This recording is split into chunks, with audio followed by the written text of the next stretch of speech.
Olá pessoal, tudo bem? Continuamos aqui com o nosso curso de História Política do Brasil. Agora vamos para a aula de número 3, cujo título é Restauração e Mineração, recobrindo um período que vai de 1640 até 1808.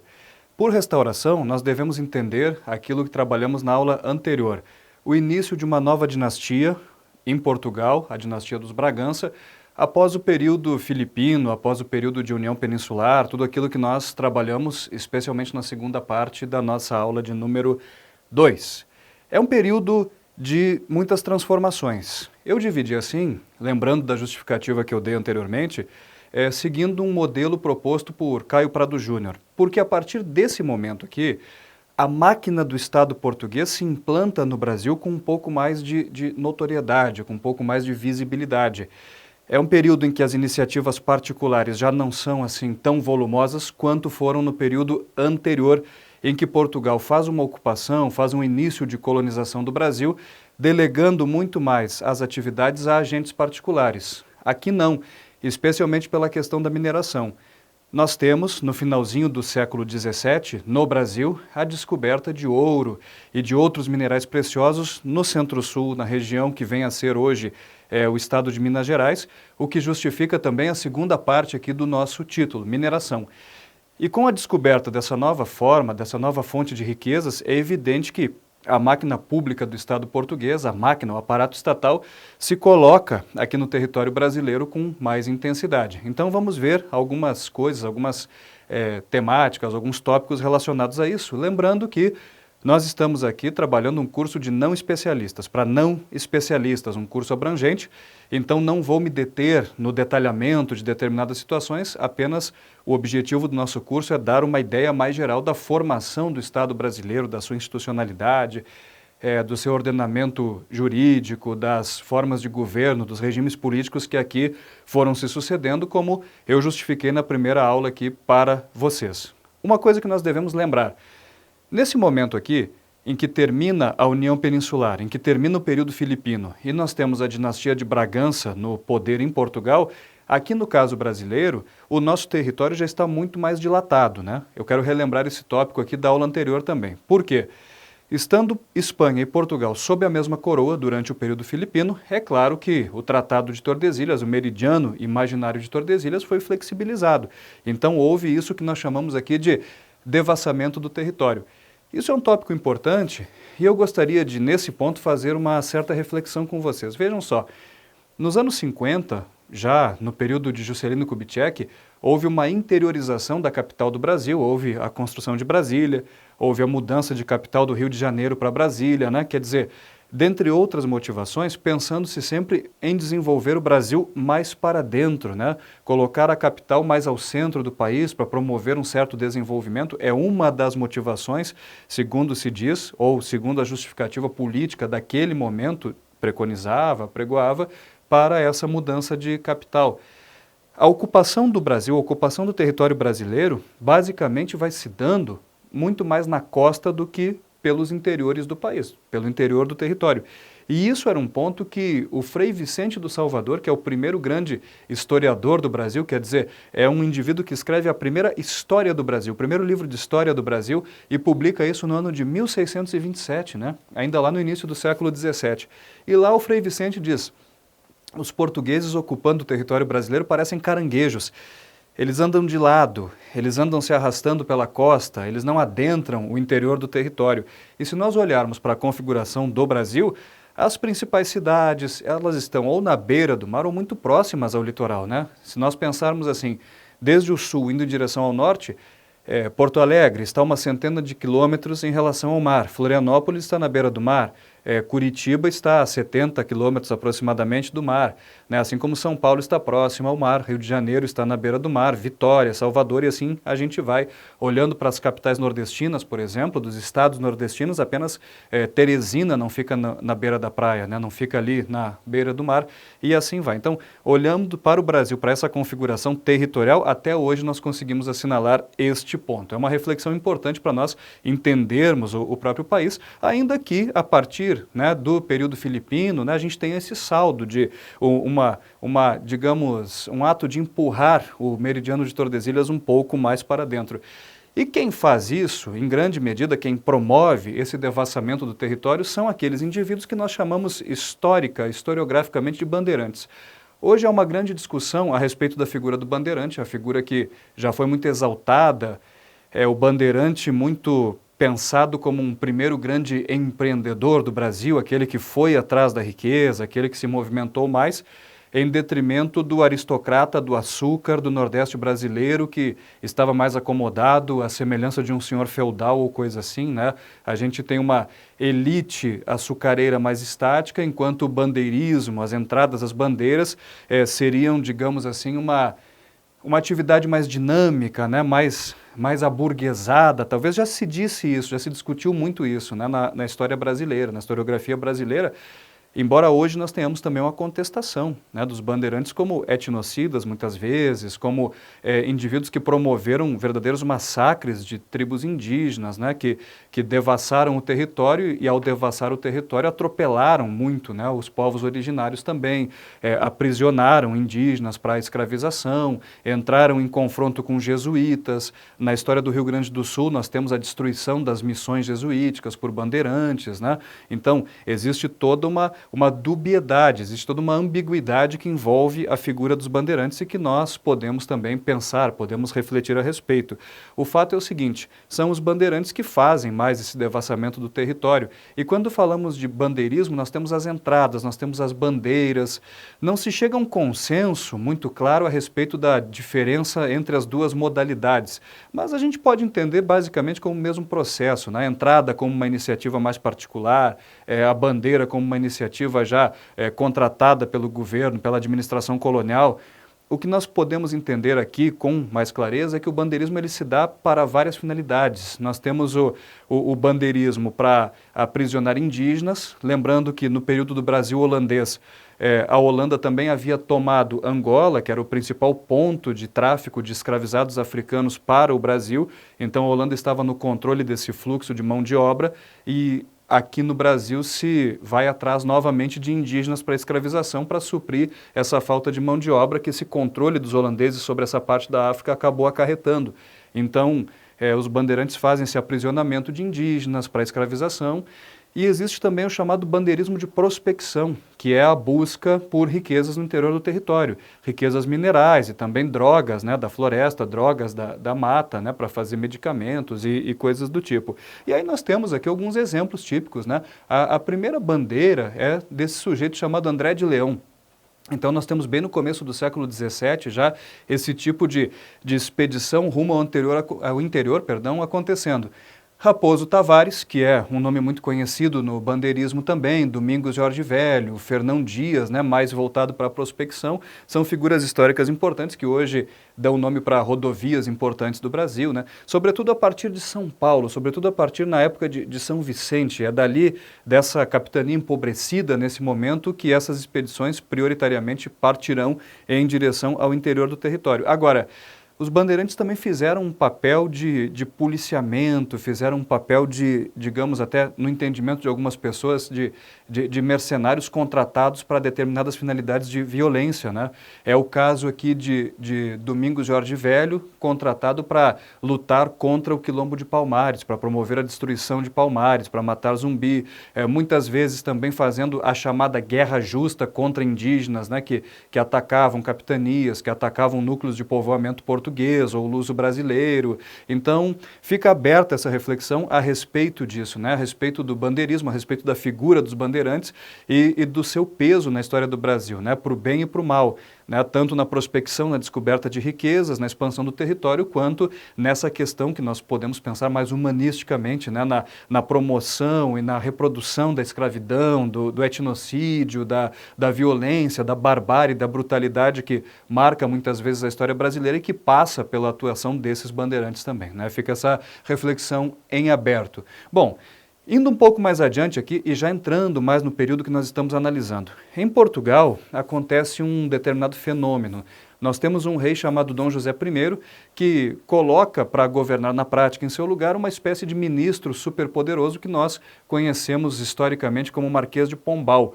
Então, entre 1755 e 1777, num período de 22 anos, nós teremos a chamada Era Pombalina acontecendo em Portugal. O Marquês do Pombal é um déspota esclarecido, é um exemplo de déspota esclarecido. É um indivíduo que, apesar de defensor ainda da monarquia e do absolutismo, tinha ideias um pouco mais ventiladas. O despotismo esclarecido foi um fenômeno que aconteceu na Europa e que acometeu várias lideranças políticas, reis, rainhas, né, soberanas e soberanos de países, como Frederico II da Prússia, por exemplo, como mais um exemplo de déspota esclarecido, que são governantes que se deixaram envolver um pouco pelas ideias um pouco mais racionalistas do iluminismo e etc., abriram um pouco mais a sua mentalidade, modernizaram um pouco a sua maneira de pensar, a administração pública, a economia, a própria política em si mesma, né? E o Marquês de Pombal é um sujeito assim, né?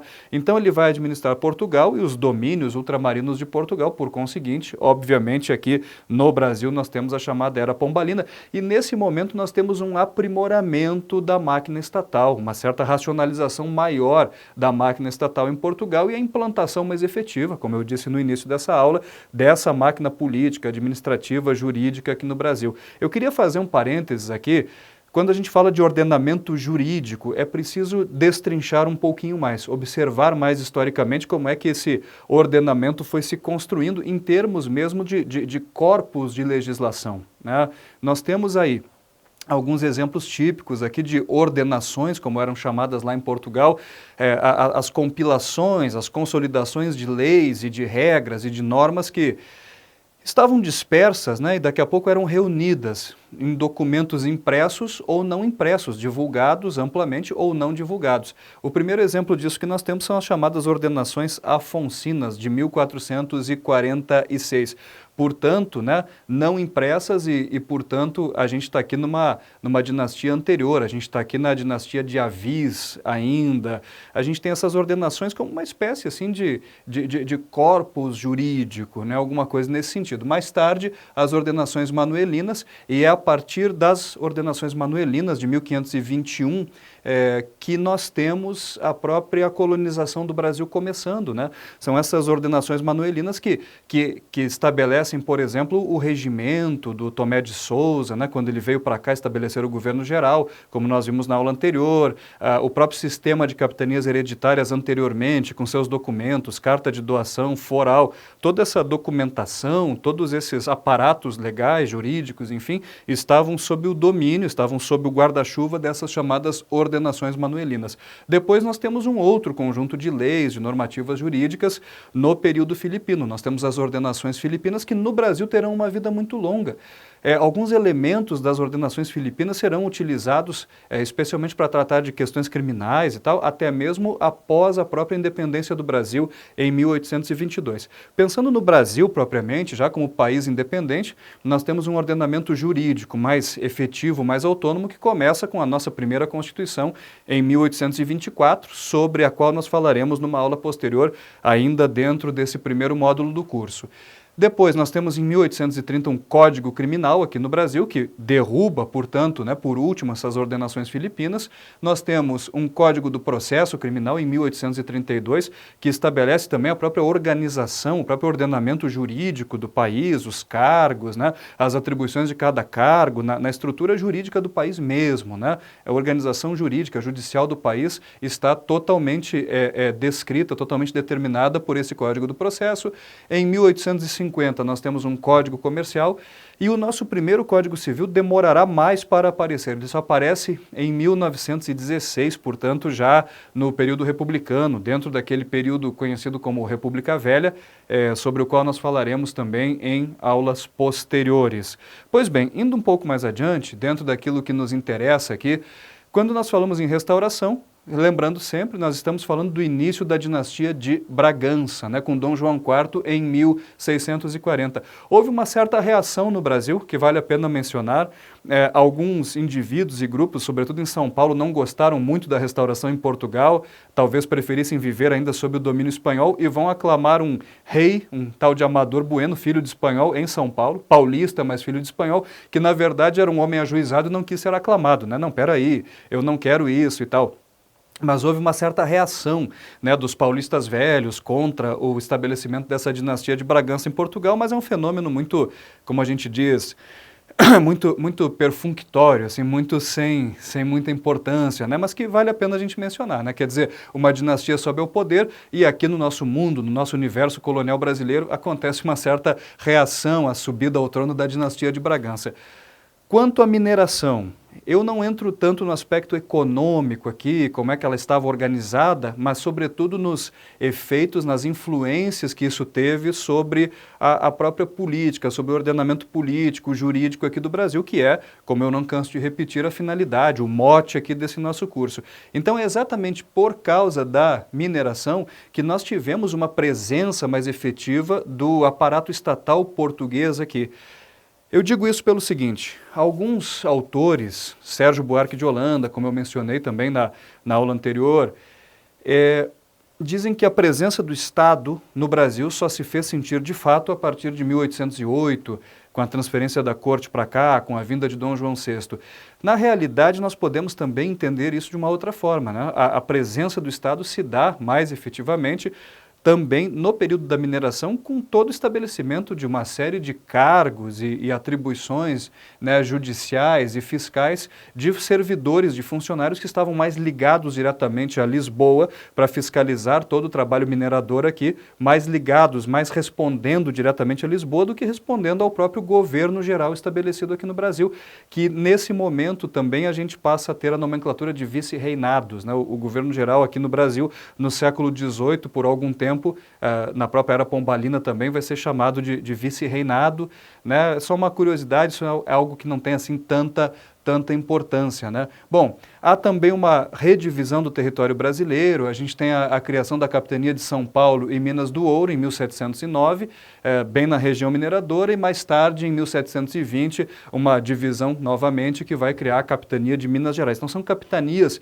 que estão sendo criadas e que já são capitanias diferentes daquelas do século XVI, essas aqui já são capitanias reais, né?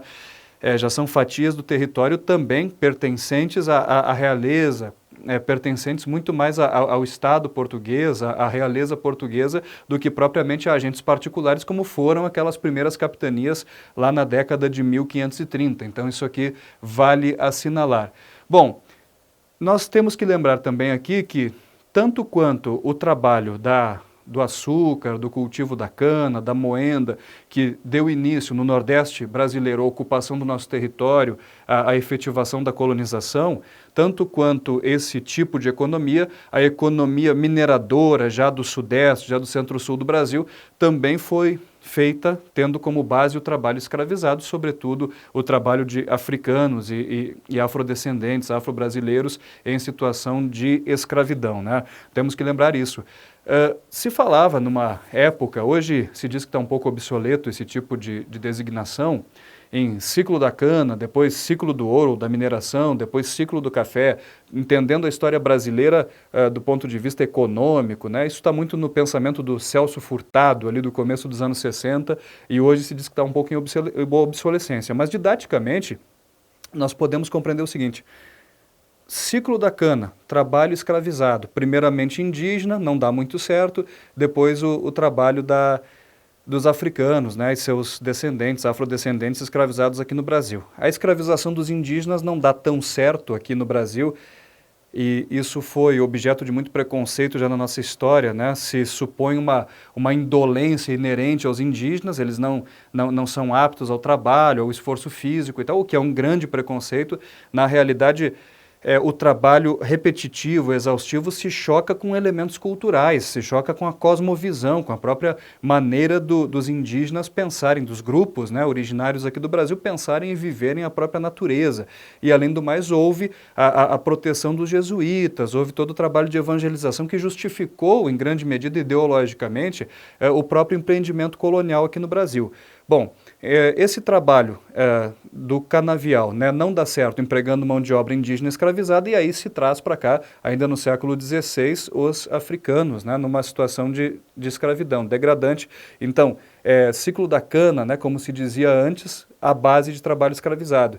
Mineração, trabalho escravizado, africano, de afrodescendentes afro-brasileiros. E depois, mais tarde, no século XIX, nós temos o chamado ciclo do café, chamado assim, né, por essa designação, e é no ciclo do café que nós temos uma transição do trabalho escravizado para o trabalho livre assalariado, porque o ciclo do café coincide ali com toda a época da luta abolicionista no Brasil, sobre a qual vamos falar mais adiante também. Então nós temos uma transição no regime de trabalho aqui no país, né? Num primeiro momento, o café cultivado também por africanos, afrodescendentes, afro-brasileiros escravizados, e depois mormente por imigrantes italianos que chegavam aqui ao Brasil, especialmente ao estado de São Paulo, né, na região da cafeicultura. Bom, fechado esse parênteses aqui, né, eu gosto dessa expressão migração passiva, segundo o historiador brasileiro Francisco Iglesias, né, a vinda dos africanos para cá compulsoriamente, né, sob a situação de escravidão. Devemos lembrar que, do ponto de vista econômico, vender pessoas nesse momento de capitalismo comercial ou mercantil era tão rentável quanto outros elementos aí, quanto a própria venda do açúcar, de minérios e tal. Lamentavelmente, são capítulos muito feios, né, da história da humanidade, e lembrando que o Brasil é o último país do mundo a abolir formalmente a escravidão. Então aqui nós temos que lembrar do peso da escravidão prolongada de mais de 350 anos na própria formação da nossa sociedade e na origem de determinados problemas que nos acometem até hoje enquanto país, enquanto sociedade, enquanto povo, enfim. Mas o Francisco Iglesias, esse historiador, dizia, né, foi um fenômeno de migração passiva, quer dizer, pessoas que têm que deixar o seu lugar de origem para ir viver em outro lugar passivamente, compulsoriamente, à força, né? Devemos ainda refletir muito sobre isso, né, sobre o peso disso na história do Brasil. Bom, uma outra coisa importante, um outro ponto importante é que, se a gente pensa no mapa do Brasil hoje,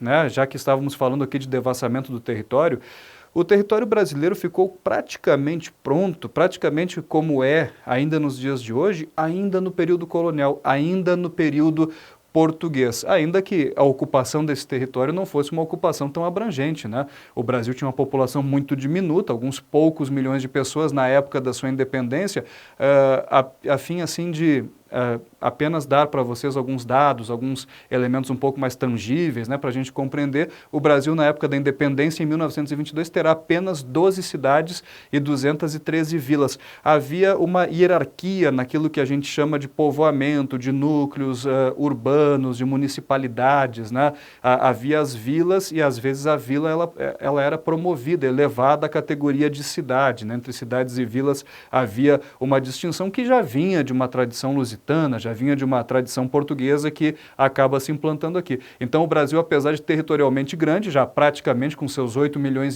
de quilômetros quadrados que tem até hoje, né, de área, de tamanho, de dimensões aí continentais, apesar do território já ser praticamente como o de hoje, a ocupação desse território era ínfima, né, no momento mesmo da nossa independência.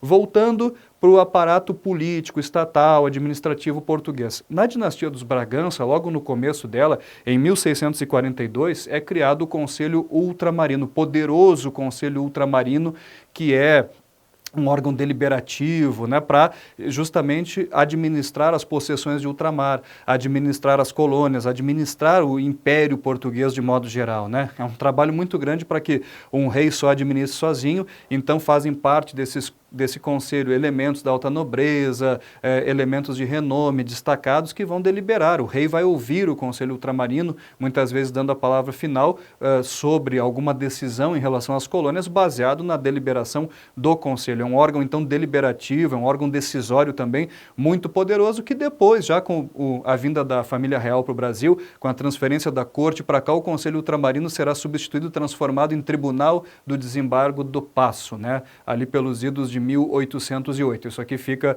a título de curiosidade para a gente também entender como vai se dando esse ordenamento aqui jurídico, político, administrativo do nosso país. Voltando um pouco para a questão econômica, é também nesse período que nós estamos analisando que Portugal começa a ter uma submissão muito grande em relação à Inglaterra. Portugal acaba subjugado economicamente pela Inglaterra, que está se transformando na maior potência mundial, como virá a ser durante séculos aqui nesse momento, e o Tratado de Methuen é que, em 1703, consolida essa submissão de Portugal à Inglaterra, também conhecido como Tratado de Panos e Vinhos.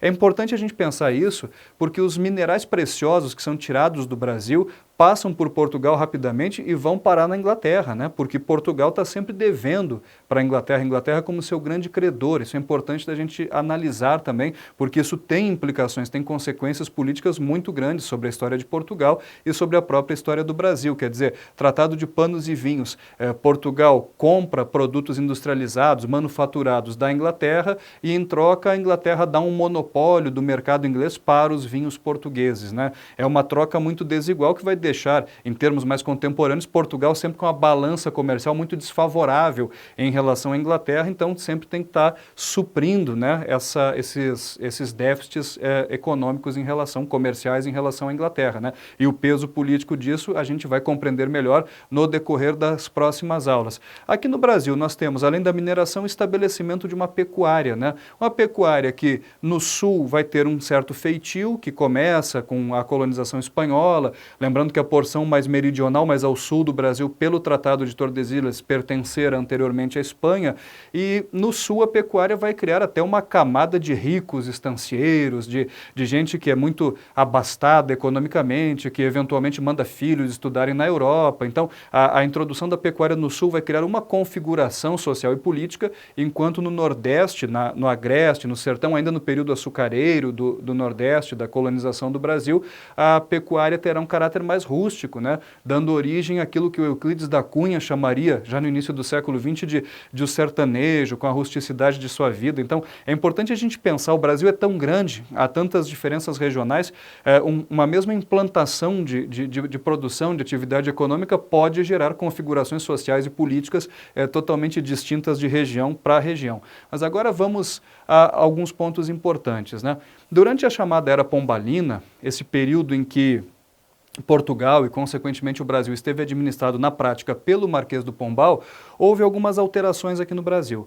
O Pacto Colonial proibia, por exemplo, a existência de manufaturas, de indústrias nas colônias portuguesas. Isso foi relativizado durante a Era Pombalina, o Marquês de Pombal até permitiu isso, o Marquês de Pombal implantou o português, de fato, como língua oficial aqui no Brasil, lembrando que havia a língua geral, o Ngantu, predominando no Brasil, ainda que era uma mistura de português com tupi. Isso é um outro aspecto importante, assim, já numa dimensão cultural, social, né, mas que vale a pena a gente analisar. Então, a própria língua como um elemento importante, né, quer dizer, nós temos um Estado, nós temos um território, nós temos uma língua, nós temos um idioma oficial como algo constitutivo de um Estado. Então, o idioma, a língua também é um aparato político, né, de certa forma, e o Marquês de Pombal implanta, efetiva o português como língua principal aqui no país e flexibiliza, permite que se tenha manufatura, alguma coisa de indústrias aqui no Brasil, e fomenta muito companhias de comércio, a existência de companhias de comércio para desenvolver determinadas áreas que ficavam até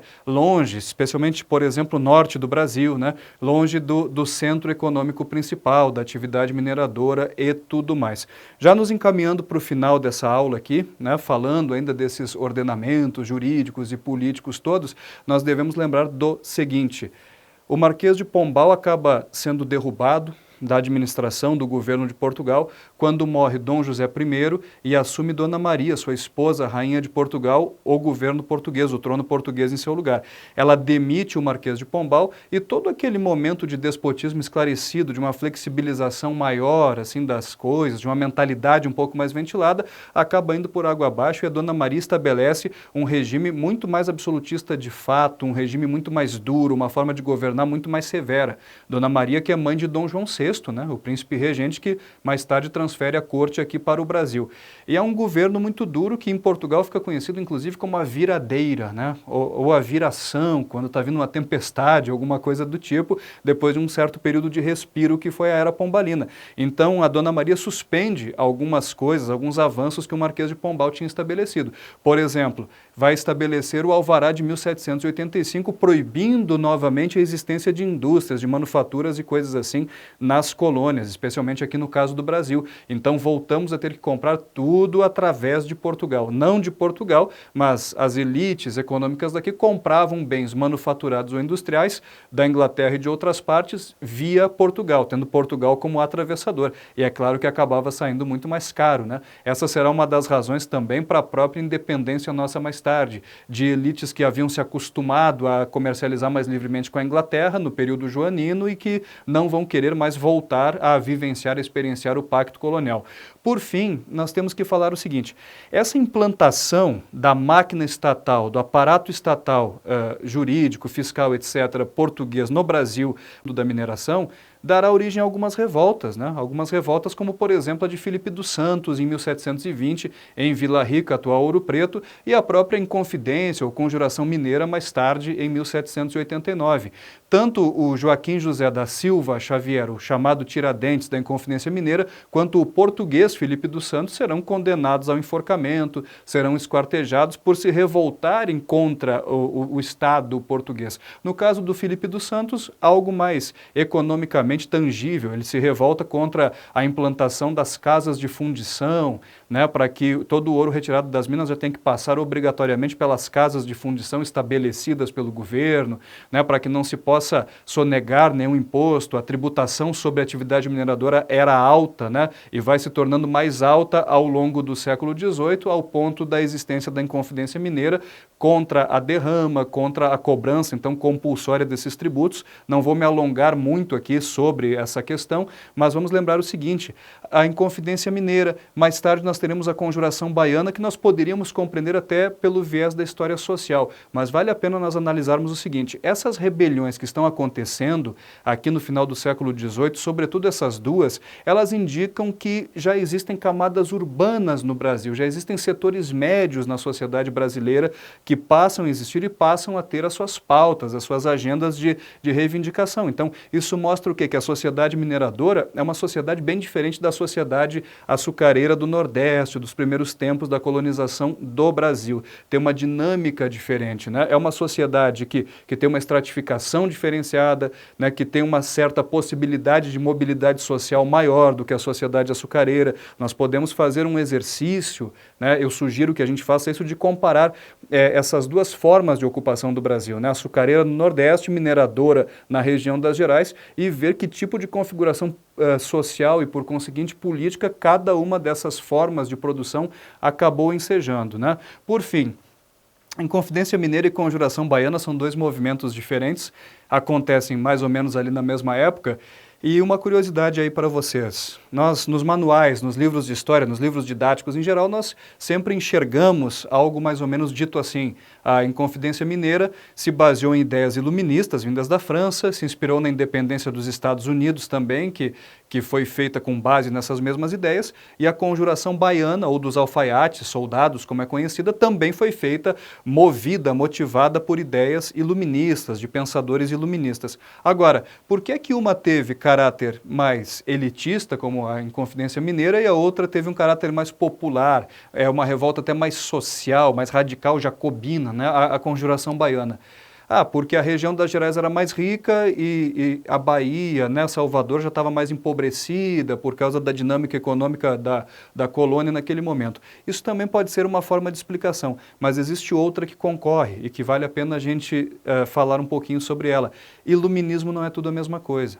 Enquanto a Inconfidência Mineira foi baseada nas ideias de Voltaire, que é um pensador expoente do pensamento da burguesia francesa, é um pensador bastante elitista, que embasa também toda a independência dos Estados Unidos. Voltaire foi amigo pessoal de Thomas Jefferson, né? A gente pode mencionar isso a título de curiosidade, para um esclarecimento maior. Então, a Inconfidência Mineira é elitista por causa disso também, né? Então, nós temos lá lideranças elitistas que estudaram fora do país eventualmente, né? Não era o caso do Tiradentes, mas era o caso de outros inconfidentes que participaram daquele movimento e que querem proclamar uma república, emancipar o Brasil em relação a Portugal, mas não abrem mão, por exemplo, da escravidão como regime de trabalho. Então, é uma república para quem? Né? Há um elitismo muito grande. Enquanto a conjuração baiana, ou dos alfaiates, é influenciada pelo iluminismo, mas pelas ideias de Jean-Jacques Rousseau, que dos iluministas é aquele que tem o pensamento mais popular, é aquele que pensa em incorporar as massas ao processo político. Então,